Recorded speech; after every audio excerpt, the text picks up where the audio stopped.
Hello students, पिछले video में हमने पार्ट 1, 2, 3, 4 के बारे में अध्ययन किया, लेकिन जो हमने 3, 4 दोनों पार्ट पढ़े थे वो हमारा जो संशोधित पाठ्यक्रम डाला गया है माध्यमिक शिक्षा बोर्ड के द्वारा, उसमें वो दोनों पार्ट हटा दिए गए हैं।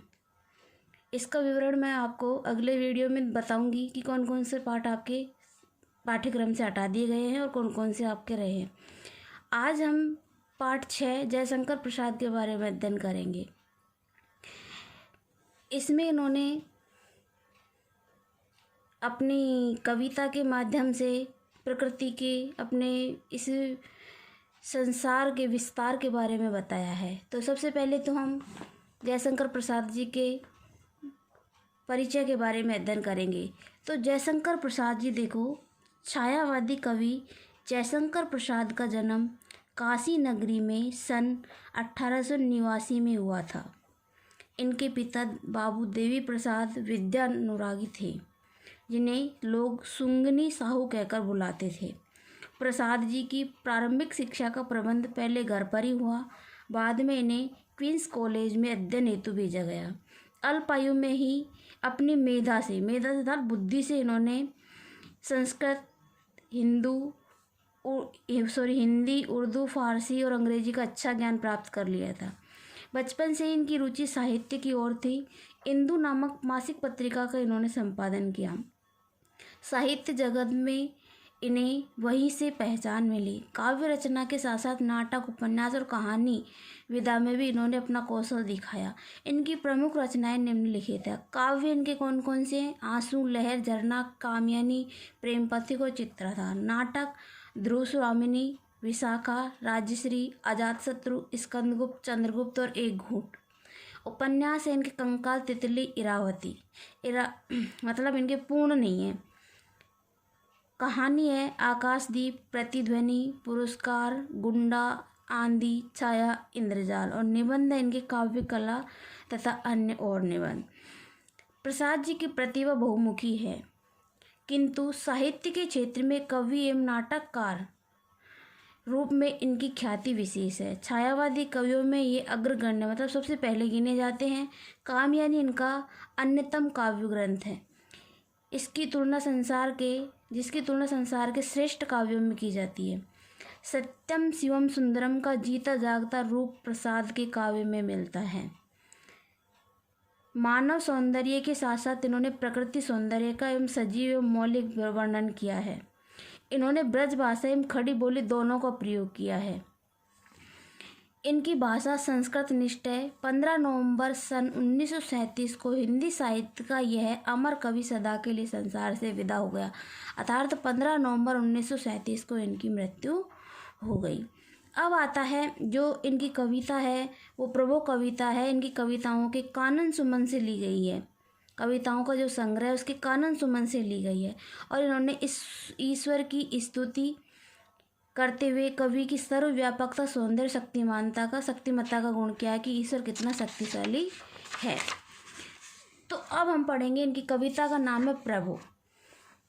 अब प्रभु कविता में मैंने बताया पहले भी कि प्रभु कविता के अंदर इन्होंने अपनी प्रकृति के और अपने माया का विस्तार बताया है कि ईश्वर की माया अनंत है, असार है, जो किसी को दिखाई नहीं देती और इस संसार को विभिन्न प्रकार की लीलाएं कर कर बताती रहती है। तो वो क्या कहते हैं, देखो कि प्रभु, कविता का नाम है प्रभु, कि विमल इंदु की विशाल किरणें, विमल इंदु की विशाल किरणें, विमल यानी स्वच्छ, इंदु यानी चंद्रमा की विशाल किरणें, कि चंद्रमा की स्वच्छ विशाल किरणें प्रकाश तेरा बता रही। हे प्रभु, कि जो चंद्रमा की स्वच्छ चंद्रमा की विशाल किरणें हैं वो आपके प्रकाश को बता रही है, अर्थात आपकी सर्वव्यापकता को बता रही है, आपकी शक्तिमत्ता को, आपकी सर्वव्यापकता को बता रही है, अर्थात तुम्हारे प्रकाश का परिचय दे रही है। अनादि तेरी अनंत माया, अनादि का मतलब होता है जिसका कोई अंत नहीं हो, अंत नहीं हो, कि जो आपकी माया है जिसका कोई अंत नहीं है, जगत को लीला दिखा रही, वह इस संसार को लीला दिखा रही है कि ईश्वर का कोई अंत नहीं है, वह इस संसार को लीला दिखा रही कि ईश्वर की माया अनंत है, जिसका कोई अंत नहीं है, अर्थात वो सब जगह फैली हुई है और वो संसार को अपनी लीला दिखा रही है, अर्थात संसार को अपनी लीला दिखा रही है। वापस देखो, विमल इंदु की विशाल किरणें, कि स्वच्छ चंद्रमा की जो विशाल किरणें हैं वो आपकी शक्ति को, आपकी सर्वव्यापकता का प्रकाश बता रही है, और वह इस अनादि तेरी अनंत है, और ईश्वर के अनादि होने का अर्थ जिसका कोई अंत नहीं है, ईश्वर की सर्व शक्तिमत्ता का वह इस जगत को लीला दिखा रहा है, वह संसार रूप को लीला दिखा रहेगी। अब जो अनंत माया है वो संसार में इस तरह फैली और विभिन्न प्रकार की लीला इस संसार में दिखा रही है। प्रसार तेरी माया तेरी दया का कितना, और वो क्या कहती है, क्या कहता है, देखो कवि क्या कहता है कि प्रसार तेरी दया का कितना, कि हे प्रभु, प्रसार यानी विस्तार, कि तेरी दया का कितना विस्तार है, अगर यह देखना है, ये देखना है तो देखे सागर, अगर यह देखना है अर्थात ईश्वर के विस्तार को देखना है, उनकी दया के विस्तार को देखना है, तो आपको सागर को देखना चाहिए, सागर को जाकर देखो।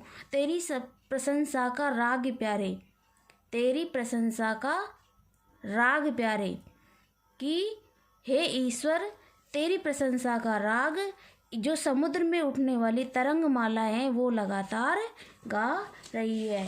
अर्थात तो क्या कहना चाहते हैं कि प्रसार तेरी दया का कितना, कि हे ईश्वर तेरी दया का कितना विस्तार है, अगर यह देखना है तो ईश्वर मतलब सागर को जाकर देखे। तेरी प्रशंसा का राग प्यारे, और उसकी प्रशंसा के का राग जो ईश्वर में समुद्र में उठने वाली लहरें हैं वो उसकी प्रशंसा का राग गा रही है, अर्थात उसका गीत गा रही है।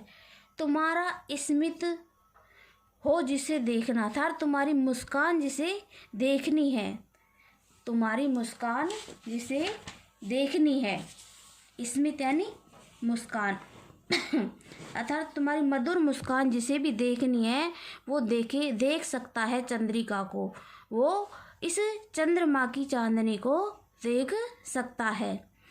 तुम्हारे हंसने की धुन में नदियाँ, और जो तुम्हारे हंसने की धुन है, और जो तुम्हारे हंसने की धुन है वो नदियों के कलकल स्वर में, अर्थात नदियों के कलकल स्वर में, अर्थात वो कहना चाहते हैं कि परमेश्वर की मुस्कान जैसी नदियों की जो आवाज़ है, जो उनके कलकल करने की जो सुर है वो नदियों की आवाज़ सुनकर देखे, अर्थात जो नदियों का कलकल ध्वनि है वो उसके हंसने की ध्वनि है, किसकी, ईश्वर की।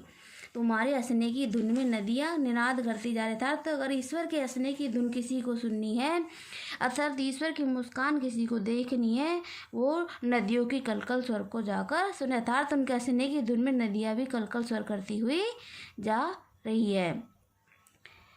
वापस देखो, विमल इंदु की विशाल किरणें, प्रकाश तेरा बता रही, कि ईश्वर स्वच्छ चंद्रमा की स्वच्छ किरणें ईश्वर की सर्वव्यापकता का शक्तिमत्ता का पता बता रही है, और उनकी जो अनादि माया अनंत माया है वो इस संसार को लीला दिखा रहा है। अगर ईश्वर की दया का विस्तार देखना है तो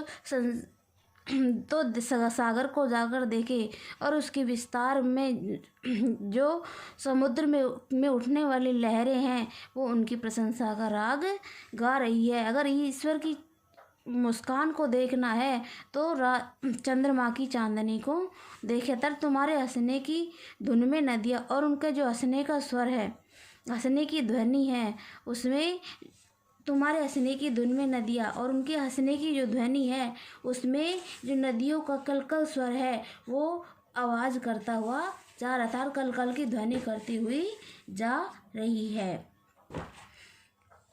तो ये थे आज इसके 3 पद। मैंने 2 बार इनको पढ़ा दिए हैं, आप इनको एक बार दोबारा पढ़े, नहीं समझ में आया तो बार इस वीडियो को वापस रिवर्स करके पढ़ ले, जिससे कि ये समझ में आ जाएगा। धन्यवाद।